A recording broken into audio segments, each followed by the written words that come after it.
నిత్యం అగ్నోత్రం ఆచరిస్తున్నా. అంటే ఉదయము సాయంత్రం. ఇది నన్ను ఇక్కడికి అగ్నోత్రకు పరిచయం చేసిన శంకర్ గారు, అలాగే మా నాన్నగారు ఇక్కడ ఉన్నారు. మా 3వ తరం కూడా చేస్తున్నారు అగ్నోత్రం. మా నాన్నగారు చేశారు, నేను చేశాను, నా కొడుకు కూడా చేస్తున్నారు. అంటే ఇది ప్రతి ఒక్కరూ ఆచరించాల్సిన పద్ధతి అన్నమాట. ఈ రోజుల్లో ఆస్తులు స్వీకరించడం కాదండి, ధర్మాన్ని స్వీకరించడం చాలా ముఖ్యం అన్నమాట.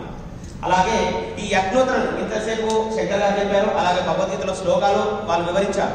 కాకపోతే ఎలా చేయాలి, ఎప్పుడు చేయాలి, దీనికి కావాల్సిన సామగ్రి ఏంటి అనే ఒక 2 నిమిషాలు నేను వివరిస్తాను, వినండి.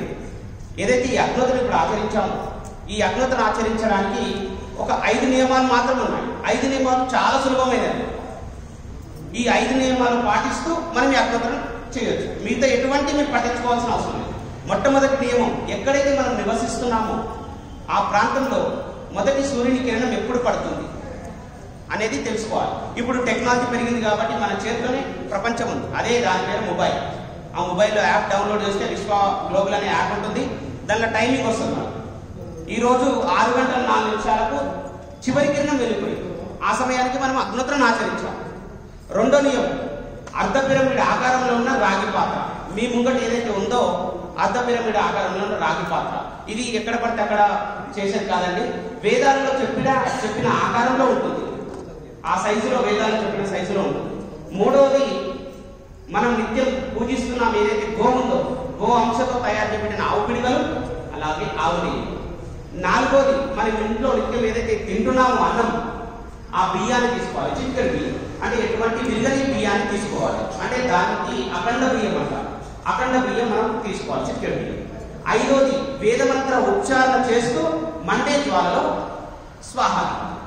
ఎలా అంటే ఇప్పుడు మనకు 6 గంటల 4 నిమిషాలకు చివరి కింద వెళ్ళిపోయింది. మనము దానికంటే బిఫోర్ 5 నిమిషాల ముందు పిడికలు పెట్టుకొని వెలిగించుకొని 2 చుక్కల ఆవునేతిని, చిటికెడు బియ్యం, 3 ఏళ్ళకి వచ్చేటంత బియ్యం తీసుకొని ప్లేట్లో వేసుకొని 2 చిటికెల ఆవునేతిని తీసుకొని వేసి మంచి కలిపి 2 భాగాలుగా విడదీసి, ఎప్పుడైతే సమయం అవుతుందో ఆ సమయానికి మొదటి భాగం అగ్నయే స్వాహ, అగ్నయే ఇదం నమః, మొదటి భాగం స్వాహ జ్వాలలో అర్పించాలి. 2వ భాగం ప్రజాపతే స్వాహ, ప్రజాపతే ఇదం నమః, ఇలా 2వ భాగం అర్పించేస్తే మన ఇష్ట దైవాన్ని ధ్యానం చేస్తూ ఎంతసేపు కూర్చుంటారో మీ ఇష్టం, ఎటువంటి పారాయణమా చేయొచ్చు. దాని తర్వాత దేవుని స్థానంలో పాత్రను ఇచ్చేస్తే దీని నుంచి ఉద్భవించే వాయువు ఏదైతే ఉందో, రేపు ఉదయం సూర్యుడు ఉదయించే వరకు దాని నుంచి వాయువు ఏదైతే ఉద్భవిస్తుందో దాని నుంచి పాజిటివ్ ఎనర్జీ రిలీజ్ అయ్యి రేపు ఉదయం వరకు ఉంటుంది. ఎలాగో మళ్ళా ఉదయం ఎప్పుడైతే మనం 5 నిమిషాల ముందు వెలిగించుకొని మొదటి మంత్రం సూర్యాయ స్వాహ, సూర్యాయ ఇదం నమః, ప్రజాపతయే స్వాహ, ప్రజాపతే ఇదం నమః, ఇలా 2 స్వాహాలు మళ్ళీ అగ్నిలో ఇచ్చి యథావిధి కార్యక్రమాలు చేసుకోవచ్చు. ఈ ఉదయం ఏదైతే చేస్తున్నామో సాయంత్రం వరకు దాని నుంచి వెలువడే వాయువు మనకు ఒక రక్షణ కవచం లాగా ఏర్పడి ఎటువంటి నెగిటివ్ ఎనర్జీ రానియకుండా చూస్తుంది. మీరు ఈ రోజులలో అందరూ టెక్నాలజీ పెరిగిపోయింది.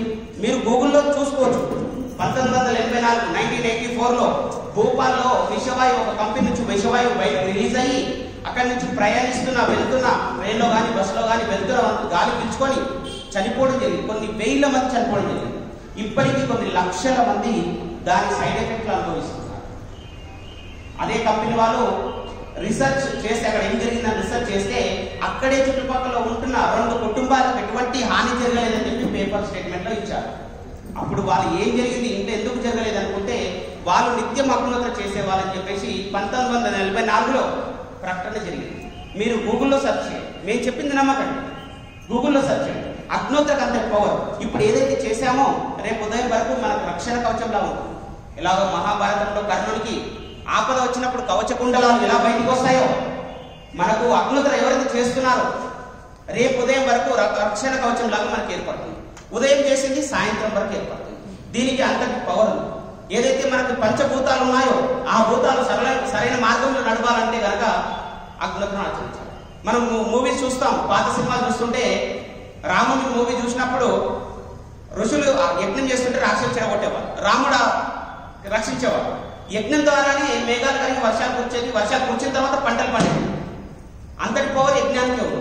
సో అగ్నోత్రను ఆచరించడానికి ప్రయత్నం చేయండి. అలాగే ఇప్పుడు ఏదైతే అందరూ మనం వాటర్ తాగుతున్నామో వాటర్లో కూడా మనకు pH స్కేల్ అనేది ఉంటుంది. మీరు ఒకసారి ల్యాబ్లో కనుక్కోండి. pH 1 to 14 స్కేల్, 1 నుంచి 14 వరకు స్కేల్ ఉంటుంది. 1 నుంచి 7 వరకు మనము ఎక్స్టర్నల్ బాడీకి వాడేది, అలాగే 7 నుంచి 14 వరకు ఇంటర్నల్ లోపలికి తీసుకునేది. మన దురదృష్టవశాత్తు ఏంటంటే ఈ రోజులలో మనం వాటర్ తాగేది ప్రతి ఒక్కటి ఎక్స్టర్నల్ యూజ్ చేసేదే ఇంటర్నల్ తాగుతున్నాం.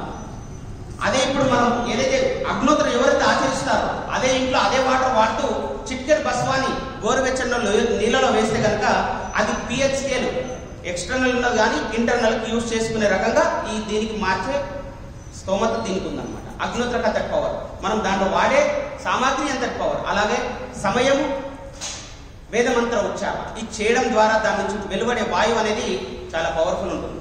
ఏదైతే ఇంట్లో అగ్నోత్రాన్ని ఆచరిస్తారో వాళ్ళ ఇంట్లో ఏ ఒక్కరు ఆచరించినా ఆ ఇంట్లో ఉన్న ప్రతి ఒక్కరికి పాజిటివ్ ఎనర్జీ ఉంటుంది.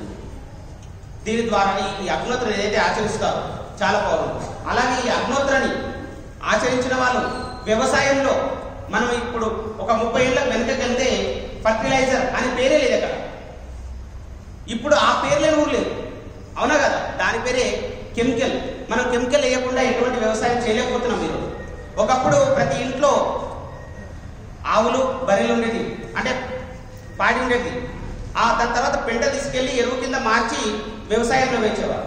ఇప్పుడు ఆ ఆవులు లేవు, మన పెంటలు లేవు, ఎరువులు లేవు. ఎరువు ఏది ఉందంటే కెమికల్ ఫ్యాక్టరీ, దాన్ని వేసే పంటలు పండిస్తున్నాం. ఆర్గానిక్ ఫుడ్ అనేది ఉంటుంది.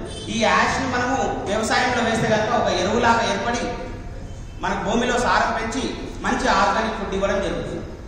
లేదు అనుకుంటే కనుక మనం సాయంత్రం టైంలో అగ్నోత్రం చేనులో చేసిన వ్యవసాయంలో చేసిన ఒక ఎక్కరు మొత్తం ఈ అగ్నోత్రం చేసి మీరు అబ్జర్వ్ చేసి చూడండి, ఎటువంటి కెమికల్ లేకుండా దీని ప్రభావం ఎంత ఏర్పడుతుందో మీకు ఈ అగ్నోత్రం అనేది అంత పవర్ ఉంటుంది. దయచేసి